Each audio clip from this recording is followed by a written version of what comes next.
Alhamdulillah, Alhamdulillah, Alhamdulillah. Senantiasa kita melafazkan lafaz syukur dengan kalimah Alhamdulillah. Tanda kita syukur kepada Allah Subhanahu Wa Taala di atas segala limpah rahmat kasih sayangnya, serta taufik dan hidayah yang telah diberikan kepada kita, dapat sama-sama kita berkumpul di rumah Allah Subhanahu Wa Taala. Ini tidak lain dan tidak bukan melainkan dari taufik hidayah daripada Allah Subhanahu Wa Taala selepas kita menerima pelbagai ujian daripada Allah Subhanahu Wa Taala. Hampir 3 bulan rumah-rumah Allah di seluruh dunia ditutup, tapi alhamdulillah kini kembali dibuka. Jadi sama-sama saya menyuruh kepada diri saya dan juga kepada para jemaah sekalian untuk kita terus mengimarahkan rumah Allah Subhanahu Wa Taala dan juga mengimarahkan majlis-majlis ilmu. Mudah-mudahan kita senantiasa diberkati, dirahmati oleh Allah Subhanahu Wa Taala. Jadi ujian yang menimpa ke atas kita, Allah Subhanahu Wa Taala berikan tanda kasih sayang kepada kita supaya kita bermuhasabah dengan ujian yang menimpa di atas setiap daripada kalangan kita. Dengan ujian ini agar dapat meningkatkan lagi keimanan kita, ketakwaan kita dan kesediaan kita untuk menghadapi hari yang akan mendatang kelak. Jadi alhamdulillah ala kulli hal, kita dipilih oleh Allah Subhanahu Wa Taala untuk mengimarahkan rumah Allah serta duduk dalam majlis ilmu, yang mana hampir 3 bulan lamanya kita tidak berada di sini. Jadi insya-Allah saya akan menyambung pengajian kita masih lagi dalam bab solat jemaah, panduan imam dan juga makmum. Alhamdulillah kita telah mulakan kitab ini bermula pada awal tahun 2020, tak silap saya lah. Kita telah pun membincangkan tentang permasalahan imam, makmum dan juga muafiq dan juga makmum masbuk. Dan hari ini kita akan sambung berkaitan tentang bab susunan saf. Allahumma salli ala Muhammad wa ala Muhammad. Kalau kita ikutkan sekarang ni, saf yang kita buat ni tak mengikut susunan saf lah, dinyatakan. Tapi benda ni telah dibincangkan oleh para alim ulama, asatizah, mengikut maqasid syariah. Antara maqasid syariah ialah memelihara nyawa. Jadi saf-saf yang direnggangkan mengikut SOP yang telah ditetapkan ini, antara salah satu sebabnya faktor adalah untuk mengikut maqasid syariah lah, menjaga nyawa, memelihara nyawa. Disebabkan virus yang masih berada di atas muka bumi ini dan belum ditemui vaksin. Cumanya bila kita bincangkan tentang saf ni kan, kita jarak-jarak. Kalau di rumah Allah, di masjid ataupun di R&R, bolehlah kita nak ikut SOP. Tapi kalau kita solat berjemaah dengan ahli keluarga kita di rumah pun takkanlah nak jarak-jarak. Makan sekali, duduk tidur sekali, tiba-tiba time nak solat je, jarak-jarak jauh. Jadi tak kena rasifir dari situ. Adapun kita di rumah Allah ni, kita mengikut SOP yang telah ditetapkan oleh kerajaan. Jadi tak jadi masalah. Okey. Adapun susunan saf mengikut yang terutamanya dalam mazhab kita, mazhab Syafi'i, ada susunan yang telah ditetapkan. Contohnya, jika kita solat berdua, makmum tu hendak berada di mana? Imam dan makmum, 2 orang saja. Adakah di belakang? Adakah di belah kiri? Adakah di belah kanan? Yang itu kita akan bincangkan dan kita akan kongsikan pada hari ini. Jadi situasi yang pertama, jika tidak ada yang mengikut imam melainkan seorang lelaki sahaja, tak kiralah sama ada dia sudah baligh ataupun masih kanak-kanak, maka dia hendaklah berdiri di sebelah kanan imam. Okey, bila kita solat berjemaah berdua, walaupun dengan anak kita yang masih kecil, masih belum akil balik, kita tak ada adik-adik duduk belakang jauh, tidak. Okey, dia tetap juga di sebelah kanan kita, di bawah kaki kita, di belakang sikit saja daripada kita. Itu kalau kita solat berdua, berjemaah, imam dan juga makmum. Bagaimana pula hukumnya? Dia tak solat belah kanan, tapi dia solat belakang ataupun dia solat belah kiri. Adakah batal solat makmum tersebut? Adakah tidak sah solatnya? Okey. Di sini walaupun makmum tu solat di belah kiri ataupun di belah belakang, hukum solatnya sah. Cumanya dalam keadaan begini hukumnya makruh. Okey. Maka tidaklah ada hukum kata kalau solat di belah kiri tak sah. Solat di belakang imam, contohnya imam depan, makmum belakang, berjauhan sedikit, berjauhan satu saf, contoh imam dan juga makmum di belakang, tetap juga solatnya sah dan dikira mengikut imam. Cumanya makruh di sisi pandangan ulama. Kemudian datanglah situasi yang berbeza. Dah solat berdua dah kan, makmum di belah kanan, tiba-tiba datang lagi seorang. Makmum ni duduk di mana? Okey, kalau mengikut pandangan dalam kitab ni, yang afdalnya makmum itu duduk pula di sebelah kiri imam. Ini pandangan yang afdalnya sebenarnya. Saya pun sekali berjumpa ni, ketika saya sekali solat musafir tu berdua, tiba-tiba makmum tu duduk belah kiri. Kita pun pelik, kenapa duduk belah kiri? Kan biasanya duduk dalam belakang lah, belakang tarik kan. Tapi duduk belah kiri. Rupanya bila kita buka kitab belajar, memang ada pandangan tersebut. Kemudian apa yang harus dilakukan? Disebut di sini, jika imam boleh mara ke depan, jadi imam mara sikit ke depan. Dan juga makmum itu boleh berundur ke belakang kerana masih ada ruang yang luas di kedua-dua pihak, maka bolehlah imam itu tampil ke depan ataulah bolehlah kedua-dua makmum berundur ke belakang. Inilah yang lebih afdal. Okey. Tapi dalam situasi yang sekarang ni tak apa. Makmum tu dah ready dah. Okey, contoh dia tunggu imam tu mungkin baru mula kan. Jadi macam yang kita biasa buat, makmum itu dah berdiri di saf yang kedua tu, kan? Kemudian bagi isyarat kepada makmum yang satu lagi untuk berundur. Itu pun dah memadai.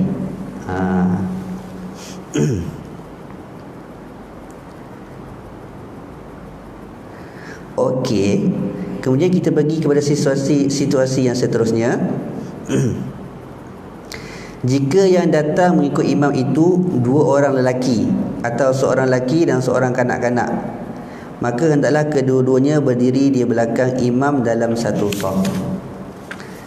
Berarti contohnya 3 orang, 2 lelaki dewasa, seorang kanak-kanak. Jadi adakah lelaki yang dewasa tu sebelah kanan imam dan kanak-kanak di belakang? Tidak. Jadi imam seorang, lelaki dewasa dan kanak-kanak di belakang imam, berdua. Ini situasinya. Kalau bertiga, 2 lelaki dewasa dan seorang kanak-kanak. Okey.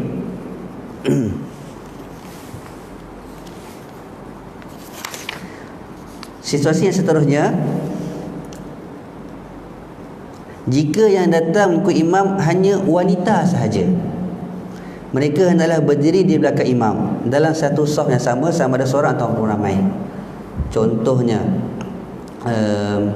kalau seorang wanita kan, ataupun contoh suami dan isteri lah, suami dan isteri ingin solat berjemaah, jadi saf wanitanya bukan di sebelah kiri, di sebelah kanan, macam lelaki sama lelaki, ataupun di sebelah kiri.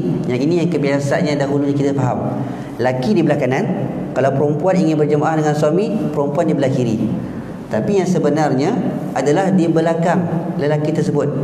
Imam di hadapan, makmum perempuan tu di belakangnya, bukan di belah kirinya.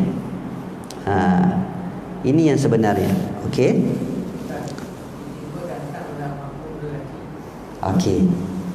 Betul. Tiba-tiba datang pula makmum lelaki, andai katanya kan, mula yang solatnya lelaki dan perempuan. Perempuan kan belakang kan.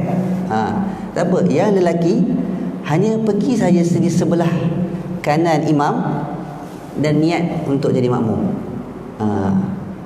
So tak jadi masalah, sebab perempuan masih di belakang. Faham tak? Contoh imam di sini, perempuan di belakang, kan, di saf yang kedua ni. Tiba-tiba datang seorang lelaki. Kalau seorang lelaki sajalah. Kalau seorang lelaki datang, hanya berdiri di sebelah kanan imam. Kemudian angkat takbir, solat mengikut imam. Okey. Jadi walaupun yang datang berjemaah ramai yang perempuan, tetapi seorang sahaja lelaki, maka tetap perempuan di belakang lelaki. Okey. Tetapi bagaimana pula kalau memang berjemaah secara wanita, perempuan sama perempuan saja? Mungkin kita jarang lihat, tapi kan contohnya kan. Sebab apa?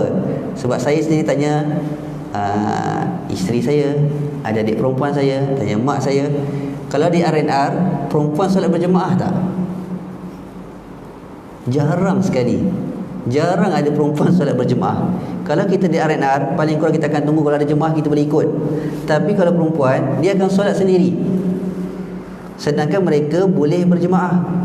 Tapi sebab benda ni tak ditekankan, bila sampai kadang orang solat sendiri-sendiri. Jadi kalau berjemaah di perempuan pula, sebenarnya situasinya tak sama macam kita. Okey, contohnya lantiklah sesiapa seorang jadi imam, kemudian makmumnya hanya di belakang sedikit saja. Contoh sini imam depan sikit je, yang belakang masih lagi satu saf yang sama. Mereka berdiri satu saf yang sama, cuma imam dikedepankan sedikit saja, mungkin dalam selangkah ke depan. Itu perbezaan dengan kalau kita berjemaah lelaki. Tapi kalau perempuan sama perempuan, bukan seperti macam berjemaah lelaki. Okey, imamnya di hadapan, satu langkah ni, satu apa ni orang kata apa, satu saf ke depan. Tidak, langkah sedikit saja. Kemudian makmum yang lain di belah kiri ataupun di belah kanan dia. Itu saf bagi jemaah wanita. Okay, ini mungkin kita boleh praktikkan. Tapi ialah memang orang kata apa, jarang kita laksanakan, yang terutama bagi perempuan lah. Saya tak tahu, ini yang saya dengar dan saya tanya buat kajian kan. Kebiasaannya memang di R&R ataupun di mana-mana untuk kita solat berjemaah, solat seketika, jarang mereka solat secara berjemaah. Adapun kita lelaki, insya-Allah ketika lihat di R&R masih lagi orang solat berjemaah. Walaupun ada sebahagian segelintir yang ingin mungkin nak cepat, sangka baik, dia nak solat sendiri sebab nak cepat ke, ada urusan lain ke. Kalau jemaah dia terikat, tak jadi masalah. Tapi yang afdalnya, jika ada jemaah dilaksanakan di situ, kita ikutlah jemaah tersebut, dapat pahala solat berjemaah. Yang fadilatnya yang kita sudah ketahui dan kita bincangkan, 27 darjat lebih daripada orang yang solat bersendirian. Okey, situasi yang seterusnya, jika yang datang mengikut imam itu seorang lelaki ataupun seorang perempuan, atau seorang kanak-kanak dengan seorang perempuan, maka hendaklah lelaki atau kanak-kanak lelaki itu berdiri di sebelah kanan imam, manakala perempuan berdiri di belakang lelaki atau di belakang kanak-kanak lelaki. Macam yang cikgu tanya tadilah, contoh situasinya ada dua lelaki, seorang perempuan. Jadi yang lelaki itu tak kiralah sama ada kanak-kanak ke ataupun dah dewasa ke, dia duduk di belah kanan imam. Adapun yang wanita tu di belakang saf makmum yang lelaki tadi. Macam tadilah, makmum lelaki di belah kanan imam, kemudian yang perempuan tu di belakangnya pula, di belakang lelaki tadi, di belakang makmum lelaki tadi. Okey, itu keadaan dia. Kemudian jika yang datang mengikut imam itu seorang perempuan dan dua orang lelaki, atau dua orang lelaki dan seorang kanak-kanak lelaki, maka hendaklah dua lelaki itu berdiri di belakang imam dan perempuan tadi berdiri di belakang dua lelaki tadi. Okey, begitu juga dengan kanak-kanak lelaki, hendaklah berdiri di belakang dua lelaki itu dengan seorang diri, dan perempuan berdiri di belakang kanak-kanak lelaki. Ini kesnya contoh ada 3 orang lah, 4 orang. Seorang imam, 2 orang lelaki dan seorang perempuan. Jadi imam di hadapan, kemudian 2 lelaki itu di belakangnya, kemudian yang perempuan di belakang yang 2 makmum lelaki tadi. Ini situasi dia.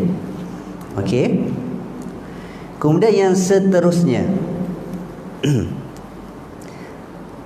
jika yang datang mengikut imam sekumpulan lelaki, sekumpulan ni ramai, dan kumpulan kanak-kanak lelaki, maka hendaklah kumpulan lelaki berdiri dalam satu saf atau beberapa saf di belakang imam dan kumpulan kanak-kanak lelaki berdiri di belakang mereka.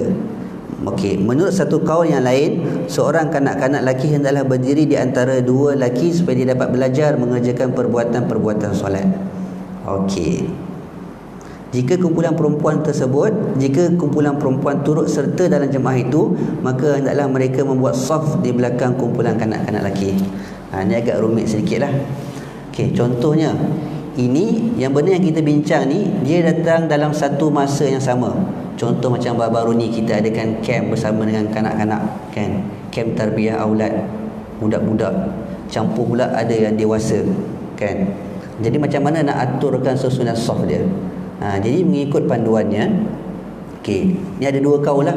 Kaul yang pertama, macam biasa, imam di hadapan, kemudian jemaah lelaki yang akil balik ataupun disebut lelaki dewasa, semuanya di hadapan.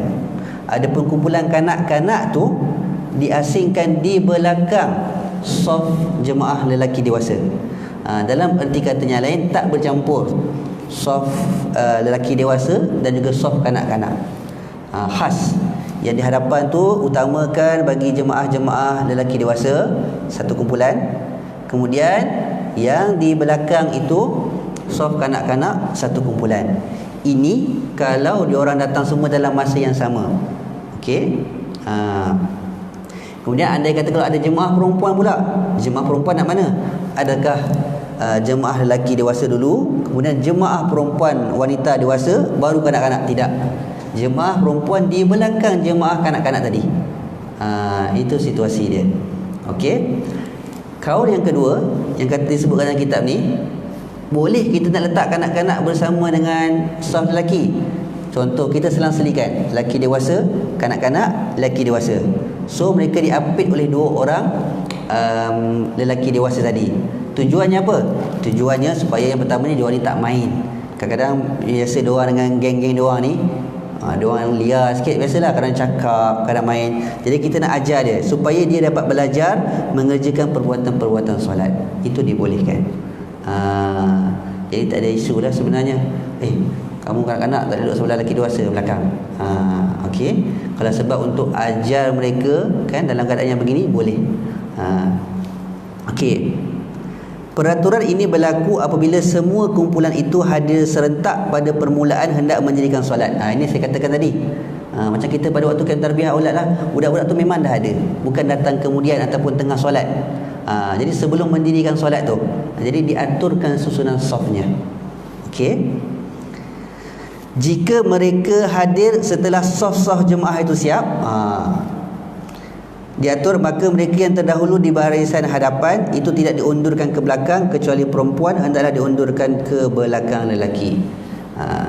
Contohnya lah, kan, saf dah siap-siap dah, imam pun dah takbir, tiba-tiba baru datang jemaah yang lainnya, kan, ada yang dewasa. Jadi yang dewasa tu tak boleh nak tolak kanak-kanak ni ke belakang. Jadi dia sambung je lah, walaupun ikut saf kanak-kanak tu. Okey. Sebab dia dah terlewat. Maksudnya solat dah didirikan. Yang kita bincangkan tadi sebelum mendirikan solat, diaturkan saf-safnya, susunan safnya.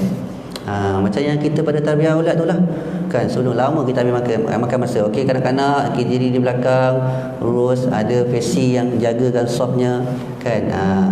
Kemudian fesi pula turut bersama dengan saf kanak-kanak. Supaya apa? Supaya mereka tak main lah, supaya mereka tidak buat bising dan mengganggu jemaah yang lain. Okey. Jadi itu serba sedikit berkenaan tentang susunan saf. Adapun sekarang ni, pada waktu kini ni, kita ikutlah susunan saf yang telah ditetapkan SOP oleh kerajaan dan juga para asatizah yang telah muzakarah untuk orang kata apa, kebaikan kita lah dalam situasi yang sekarang ini. Istilahnya apa? Kita jaga kita. Bukan bermaksud kita renggangkan saf kita ini berarti kita bermusuh dengan orang sebelah. Tidak. Tapi tujuannya untuk menjaga kita daripada terkena wabak virus ni lah.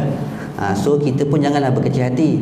Mungkin adanya selepas solat kita kan biasa nak salam dengan orang, tiba-tiba orang sebelah tak nak salam.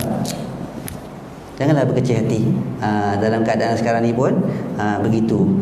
Kita dianjurkan untuk letak tangan di dada, tanda sebagai tanda hormat. Bukan kita nak salam. Tapi kalau yang kita biasa kenal dan kita yakin dalam kawasan kita ni kawasan yang kata zon hijau kan, yang tidak ada kes yang tinggi, jadi apa salahnya? Ikut atas situasi lah, ikut atas situasi dan juga keadaan. Kalau dia kita ulur tangan, dia buat macam ni, jangan kita sangka buruk. Ni aku nak salam, kenapa dia tak nak salam aku ni? Apa aku buat salah ni? Banyak pula fikir. Okey. Ya saya.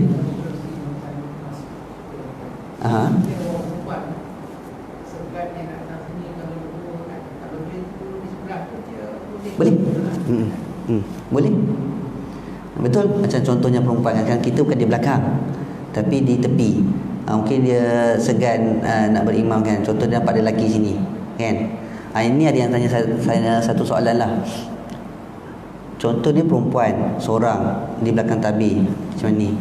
Kemudian dia ingin berjemaah dengan jemaah lelaki kan. Dan lelaki tu seorang saja. Lelaki tu seorang. Dan lelaki tu tak tahu pun yang sebenarnya yang perempuan tu ikut jemaah dia. Kalau kita contoh macam lelaki, kita boleh berdiri sebelah ataupun istilah kita sentuh bahu, so orang tahu yang kita ni jadikan dia imam. Jadi apa hukum wanita itu mengikut lelaki tadi? Yang lelaki itu tak tahu pun yang perempuan itu ikut dia. Adakah sah solat dia? Jadi hukumnya sah. Sah solat jemaah wanita tadi yang berimam mengikut lelaki tadi. Tapi kalau lelaki tadi itu dalam situasinya dia tidak berniat menjadi imam, maka dia tak dapat pada jemaah. Tapi ada pun hukum perempuan tadi yang ikut imam tadi yang tak diketahuinya, sah solatnya. Okey. Jadi tak ada masalah. Sebab kita dah bincangkan tadi yang afdal. Ini yang kita bincangkan adalah dari segi afdaliyat, iaitu yang afdalnya. Tapi kalau tak mampu, mungkin ada kekangan. Contoh belah kanan memang betul-betul sempit, tak ada ruang belah kanan. Contohnya macam kita solat kat kapal terbang, nak berjemaah atas kapal terbang, memang ruangnya ada belah kanan ni dah memang kita tepi sekali. Ada ruang belah kiri, tak apa, solat belah kiri. Ikut atas situasi. Okey, bukan kata semestinya. Okey, mesti ikut belah kanan, tak boleh belah kiri atau belah belakang, tak jadi masalah. Okey. Jadi insya-Allah kita masuk kepada bab yang baru.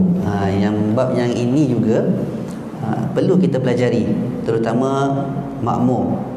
Kadang-kadang kita ni makmum ni, orang kata apa, secara tak sengaja dijadikan imam. Ini yang kita masuk bab istikhlaf. Maksud ikhtilaf ni apa? Menggantikan imam. Perbuatan menggantikan imam ataupun menjadi khalifah, menjadi imam, itu yang dipanggil istikhlaf. Istilah dalam bahasa Arabnya lah. Okey, perbuatan menggantikan imam. Jadi dalam keadaan menggantikan imam ni ada 3 keadaan. Keadaan yang pertama, imam batal dengan sedar. Contohnya dia batal, memang dia terbatal lah. Sama ada batal berhadas, terkentut ke biasanya kan, memang dia terbatal. Maka dia tahu dia batal, maka dia keluar. Dia keluar dan seseorang mesti menggantikan dia. Ini kita nak belajar siapa yang perlu gantikan dia, siapa yang bagaimana cara untuk menggantikan imam. Okey, ini situasi yang pertama. Situasi yang kedua, imam ni dia batal tapi tanpa dia sedar. Macam mana tu? Imam ni dia batal lah solat tapi tanpa dia sedar. Perlu juga kita menggantikan dia. Contohnya sang imam ni mungkin dia daripada rumah dia naik motor, tiba-tiba dalam perjalanan dia tu dia tak sedar dia terkena taik burung ke, taik burung landing baik atas baju dia ke, atas kopiah dia ke, dekat belakang, yang dia tak sedar. Tiba-tiba jadi imam, tak nak angkat takbir, makmum di belakang sedar. Jadi makmum di belakang sedar, makmum di belakang tak boleh nak biarkan. Sebab sekarang ni imam itu menanggung najis. Jadi antara syarat sah solat, tidak boleh berhadas dan juga bernajis pada pakaian, tempat solat. Jadi sekarang situasinya imam itu bernajis. Jadi apa yang perlu dilakukan oleh imam? Oleh makmum? Makmum itu perlu menggantikan imam. Ini keadaan yang kita katakan imam batal tanpa sedar. Okey, boleh? Jelas? Situasi yang seterusnya, imam tidak batal, tapi imam mengundur diri. Perkara ini jarang berlaku. Memang kita pun mungkin ada yang tak tahu. Dalam pendek katanya, dalam mudah katanya, imam letak jawatan. Dia tak jadi imam. Okey. Situasi ini kalau kita baca sirah, kalau kita baca sejarah, berlaku kepada Sayyidina Abu Bakar dan juga Rasulullah. Tak kala kita tahu satu hari, tak kala di akhir orang kata apa, kedekatan dengan kewafatan Nabi sallallahu alaihi wasallam, Nabi kan dalam keadaan yang tidak sihat. Jadi pada ketika beliau tidak sihat, Abu Bakar yang menggantikan beliau imam. Jadi pada satu hari tu Rasulullah berasa dirinya sihat sedikit, maksudnya boleh bangun untuk berjemaah. Jadi walaupun keadaan Rasulullah itu dalam keadaan yang sakitnya, uzurnya, baginda tetap ingin bersusah payahnya sehingga dipimpin ataupun dipangku oleh kedua sahabatnya untuk mendirikan solat berjemaah. Jadi bila Sayyidina Abu Bakar yang sedang mengimamkan solat ketika itu, dia dapat tahu Rasulullah, sebab rumah Rasulullah kalau kita pergi Masjidil Haram, Masjid Nabawi, sebelah dengan masjid. Sebelah masjid je rumah Nabi. Jadi Abu Bakar tahu kedatangan Rasulullah SAW, apa yang dilakukannya? Beliau berundur untuk bagi laluan Rasulullah menggantikannya menjadi imam. Ini yang dilakukan. Sedangkan Abu Bakar tak batal solat, tapi beliau meletak jawatan. Itu istilahnya. Okey. Kemudian digantikan jika ada orang yang lebih baik ataupun yang dimuliakan untuk mengikhtiram dia. Ini yang berlaku situasinya. Ada pun contohnya lah, benda ni berlaku tak? Jarang berlaku, jarang kita dengar, tapi sebenarnya ada. Betul. Yes, bukan saya ceritakan. Kalau kita di Malaysia ni jarang berlaku, tapi benda ni kalau di luar negara berlaku. Contohnya Imam Hafiz, kan? Imam Hafiz dia baca sangkut. Kemudian makmum di belakang dia tu pun Hafiz juga tegur. Baca lagi sangkut. Makmum belakang tegur. Sangkut, tegur, sangkut. Lalah dia kata tak boleh ni. Dia undurkan diri, letak jawatan. Undur ke belakang, kemudian ditolak ataupun diberi isyarat lah supaya yang seorang tu naik ke depan. Sedangkan dia tak batal, dia bukan terkentut, dia bukan ada najis pada badan dia. Boleh berlaku. Dan situasi ni macam yang saya sebutkan tadi, mungkin suara dia tak ada, tiba-tiba dah jadi imam ni suara dia tak ada ke, ataupun apa situasinya, tiba-tiba suara tak terkeluar, tak boleh nak teruskan solat, maka dia boleh berundur dan berikan kepada orang yang di belakangnya. Sebab itu antaranya kita letakkan di belakang imam itu adalah orang yang ilmu juga. Orang yang tahu keadaan, maksudnya ada ilmu lah. Ini kadang-kadang kalau tak tahu di belakang dia, sudah imam terbatal ataupun macam mana nak ganti ni, menggelabah kan. Itu pentingnya di belakang imam itu juga orang yang ada ilmu. Maksud ada ilmu berkaitan tentang hukum-hukum solat berjemaah ni lah.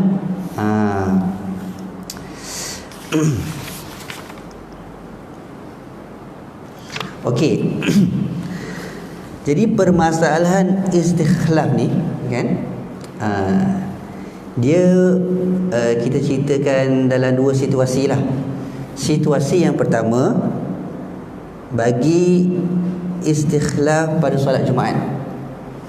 Situasi yang kedua, istikhlaf pada solat selain Jumaat. Berarti solat-solat Jumaat biasalah. Kenapa kita bezakan? Sebab syarat sah solat Jumaat dengan syarat sah berjemaah berbeza. Adapun syarat sah Jumaat, ada yang kita wajibkan, iaitu menjadi ahli Jumaat. Macam mana tu? Maksudnya ada yang kena dengar khutbah Jumaat. Dan juga malah dia mesti sempat dengan imam kalau solatnya sebelum imam rukuk pada rakaat yang pertama. Contoh tiba-tiba dia masbuk, rakaat pertama dia tak sempat, dia sempat rakaat yang kedua, maka dia tak dikira sebagai ahli Jumaat. dia kena mendirikan solat zuhur. Dia ikut imam juga, tapi tak dikira sebagai ahli Jumaat, maka dia mendirikan solat zuhur. Adapun syarat sah solat berjemaah, tak kiralah rakaat pertama ke kedua ke, sehingga akhir rakaat pun sebelum imam salam, dia sempat takbiratul ihram dan sempat duduk bersama dengan imam, dah dikira berjemaah. Jadi syarat dia berbeza. Sebab itu situasi juga berbeza untuk menggantikan imam solat Jumaat, untuk menggantikan imam pada solat berjemaah yang biasa selain pada solat Jumaat. Okey. Jadi kita bincangkan, kita kongsikan dahulu berkaitan tentang hukum istikhlaf pada solat Jumaat. Okey, kita bincangkan pada solat Jumaat dahulu. Terdapat beberapa keadaan istikhlaf pada solat Jumaat. Yang pertama, istikhlaf pada pertengahan khutbah. Tengah-tengah khutbah ni, ialah jadi khatib ni, jadi imam Jumaat ni kan, contohnya kadang-kadang dia first time, jadi gemuruh dia, takut dia, kadang-kadang tiba-tiba tengah khutbah pengsan. Sudah, siapa nak gantikan dia ni? Macam mana nak berlaku? Sedang khutbah ni, sedang khutbah pengsan. Yang khatib yang baca khutbah tu pengsan, ataupun situasi yang berikutnya, meninggal dunia ke kan, itu berat lagi lah kan. Jadi bagaimana hendak menggantikan dia? Adakah sesiapa boleh gantikan dia?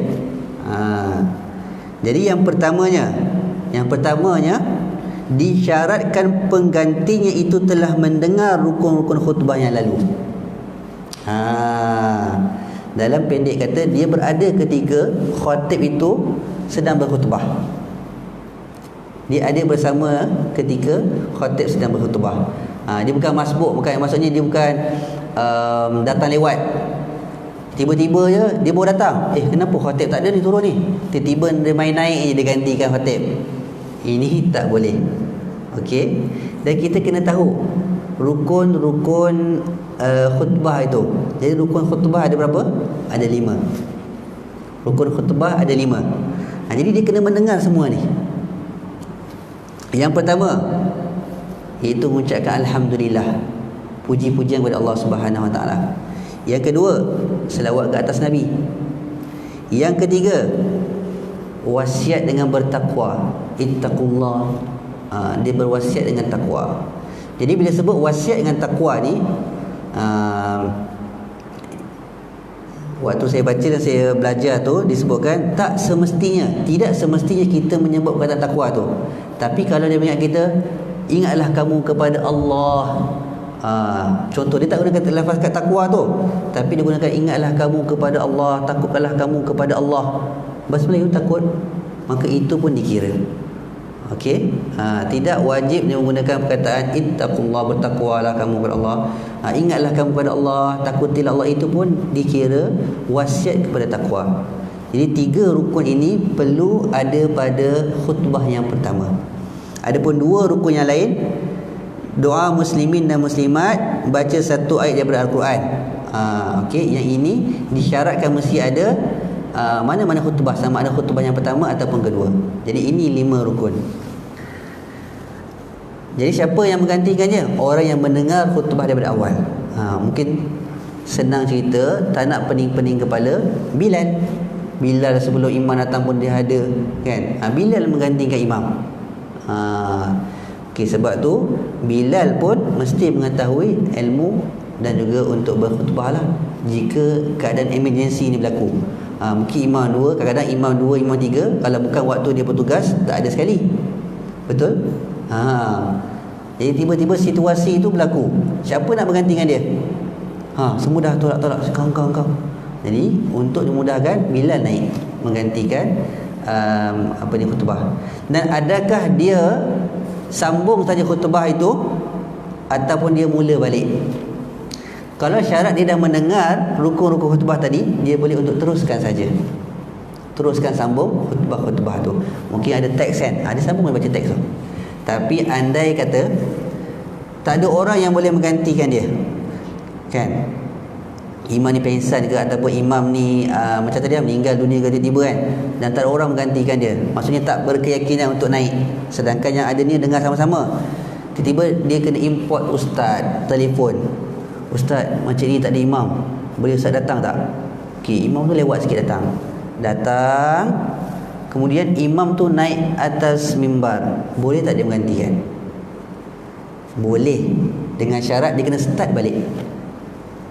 Jadi baru balik dia kena baca alhamdulillah balik, kena baca selawat ke atas Nabi, kena ikut rukun-rukun balik, bermula balik pada awal.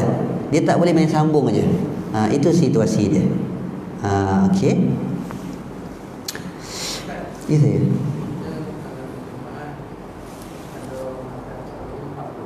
Yes.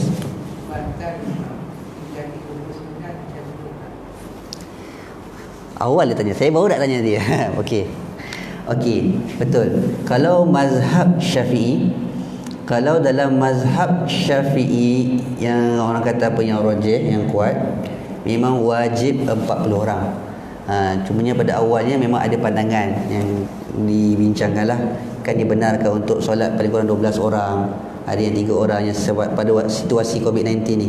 Ingat tak pada mula-mula ketika masjid dibuka, kata okey, dihadkan pada 12 orang. Ambil pandangan mana? Ada juga pandangan dalam mazhab Syafi'i juga yang kata 12 orang boleh. Tapi yang rajihnya memang yang 40 orang. Dan juga ada pendapat, memang dalam situasi yang tu dia cukup ngam-ngam 40 orang. Ngam-ngam 40 orang dalam satu masjid tu. Kan? Ngam-ngam 40 orang dalam satu masjid. Kemudian tiba-tiba seorang saja terbatal solat. Terbatal solat sehingga akhir tu dia dah habis imam bagi salam pun dia tak masuk bersama kan. Semua makmum-makmumnya tak sah solat Jumaat. Ini pandangan mazhab Imam Syafi'i inilah, melainkan kalau dia bertaklid kepada mazhab yang lain. Okey, betul. Memang ada pendapat, memang dibincangkan. Hatta dalam kitab Iqna diceritakanlah, dia bagi macam soalan teka-teki. Dia berkaitan dengan solat Jumaat juga. Dia kata disebabkan seorang saja terkentut, semua makmum-makmum lain tak sah solat. Kenapa tu? Kan? Seorang saja yang terbatas solat, semua makmum-makmum lain pun tidak sah solat. Inilah situasi dia. Sebab dia cukup 40 orang. Kalau lebih pada 40 orang, 42, 41, dia terbatal. Masih lagi 40 orang, so masih cukup. Tapi situasi dia memang cukup 40 orang untuk mendirikan solat Jumaat. Tiba-tiba sebelum habisnya solat Jumaat, seorang saja terbatal, maka yang lain juga turut tidak sah solat Jumaatnya. Okey. Ya?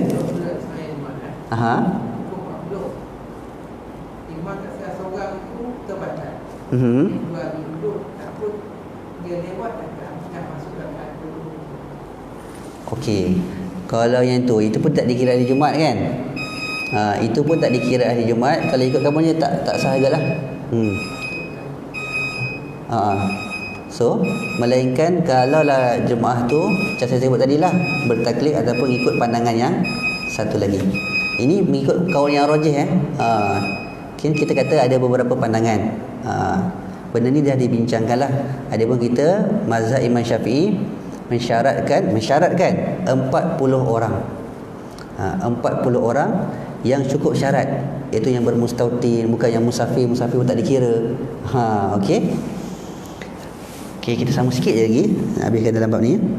Yang keduanya, istikhlaf antara khutbah dan solat. Disyaratkan penggantinya telah mendengar sekalian rukun-rukun khutbah yang disampaikan oleh khatib, kerana orang yang tidak mendengar khutbah bukan daripada ahli Jumaat. Okey, itu yang pertama.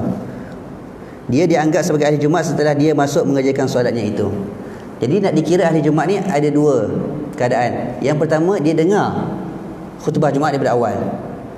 Yang keduanya, dia sempat solat bersama dengan imam dan mendapat rakaat yang pertama, baru dikira ahli Jumaat. Okey, jadi situasi ni begini. Lepas habis khutbah, tiba-tiba khatib sakit perut, nak pergi tandas. Sakit perut nak pergi tandas. Jadi khutbah dia selesai. Okey, nak menggantikan jadi imam. Jadi ini pun ada beberapa situasi. Kalau lagi mengikut mazhab Maliki, orang lain khutbah, orang lain yang jadi imam, tak sah solat. Ini mazhab kita sebut kalau ikut mazhab Maliki. Okey. Kalau mazhab Syafi'i sah, masih boleh, tapi ada syarat dia. Inilah syarat dia. Yang pertamanya, syaratnya makmum itu mesti dianggap sebagai ahli Jumaat. Maksudnya mendengar khutbah tadi, dia ada. Bukan tiba-tiba khatib ada seorang baru sampai, tok imam baru sampai, ataupun ustaz orang baru sampai, dia tak dengar daripada awal khutbah tadi, tiba-tiba sampai naik jadi imam. Ini tak boleh. Okey. Syaratnya nak ganti jadi imam, contohnya khatib orang lain, imam orang lain, orang yang mengganti jadi imam itu adalah orang yang mendengar khutbah tadi. Okey, itu syarat dia. Okey, seterusnya kita sambung pada episod akan datang. InsyaAllah, mudah-mudahan kita bagi ruang. Sebab ikut SOP ke kan, azannya mesti berhenti. So kita ikutlah, kita taat kepada ulul amri.